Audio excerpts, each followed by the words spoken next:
This is a video to show you how to remove the fuel filler cup,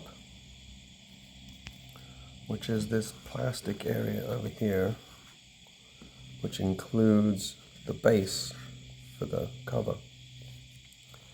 It is a one-time removal only, as in it is destructive. If you look at these little pins here, these little openings, you have to push a screwdriver in there and it breaks the cover. I'll show you on the new piece. Here you see I've already done it, and then I filled it in with some silicone just while I was waiting for the part. Now on the earlier models, there's a pin that goes in to lock the cover. This one is just a push in, push out, and it has a little actuator, which I'll show in a second. So this is the part number for 2016, which is a little bit different from the earlier ones. And this is the part over here. So you see the brand new part, you can see the holes are covered, and those are the ones you break when you remove it. The outer portion here is rubber to seal it, and then of course you have the emergency release, which you can access pretty easily from the trunk. I'll show you the actuator, which is part of the whole assembly, which is probably why it's worth more than $200. Without it, it would just be a piece of plastic. Well, a nice piece of plastic, but a piece of plastic no less. This is the part that broke on mine. Over here, this little bracket that's spring-loaded. So right now, mine has no spring at all. And it was pretty wobbly, so I did manage to glue that little part back on and put it back in temporarily. So I'll show you how to remove it. All right, step one, small screwdriver. And you slide it into this little gap over here. Push in. And the cover comes off. You can see there's little two little kind of tabs there that basically engage with this little tab over here. Step two is to remove the cap and just remove this little pigtail over here. It's pretty flexible. In my case here, I have to remove the silicone that I put in there.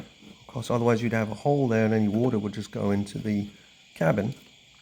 So I'm going to remove the silicone and then release the tabs. Once that's done, I'm going to use a flathead screwdriver.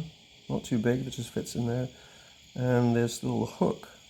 The hook is going to go inside here to grab the plastic and kind of leverage it out. Once your screwdriver's in, you're going to push down, in this case here, or towards the center of the cover.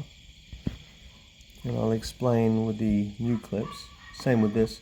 Here you can see it's broken. And you can do that with all four of them.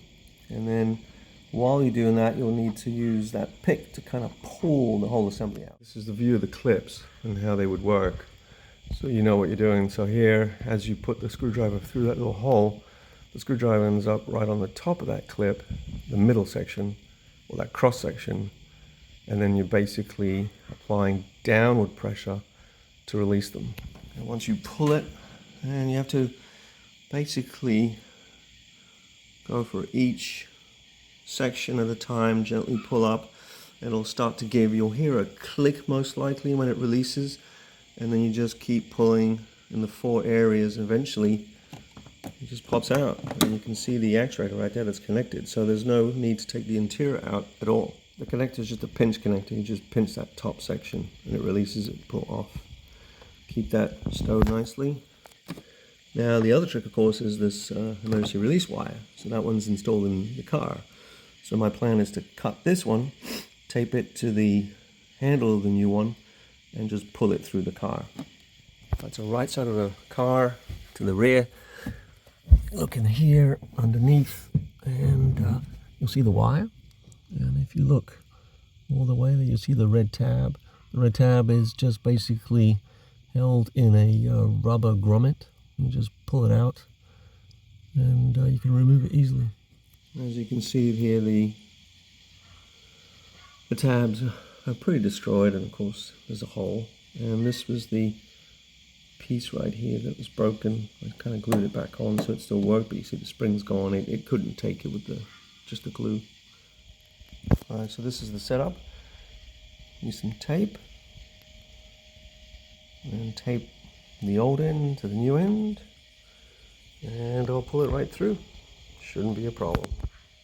Now you can tape around here for the initial removal. And also, once it is out, clean the edge here, which in this case was pretty dirty. That took about 3 seconds. Pretty straightforward. There's no resistance whatsoever. Alright, don't forget to reconnect. And then this goes in with the kind of bracket there first, and then settles in nicely. And basically at some point you're just going to have to push it in and click it into place. So here we go. Make sure that everything is lined up correctly. These two front ones just kind of line themselves up, but the two rears here, you can kind of see this one's engaged on the lip, and this lower one is also engaged in the lip. At this point, I can just push it in and it'll click into place. Right, push in really well on each clip area, and you'll get a nice satisfying click. Should be a nice edge all the way around, and then it closes nicely, springs back up, and the spring is back. Easy. Also a good time to give the cap a bit of a polish. Got a couple of scratches on there, but don't look too bad. Now to put it back in, if you look at this section over here, you can see, well, that retaining tab here and the slots that it goes into. Kind of slides underneath those little tabs right there. So everything's lined up. Give her a push.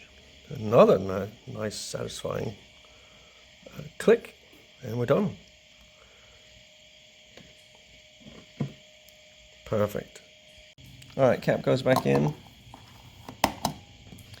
This little pigtail goes over the top.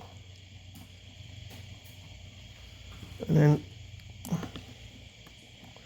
into that little clip.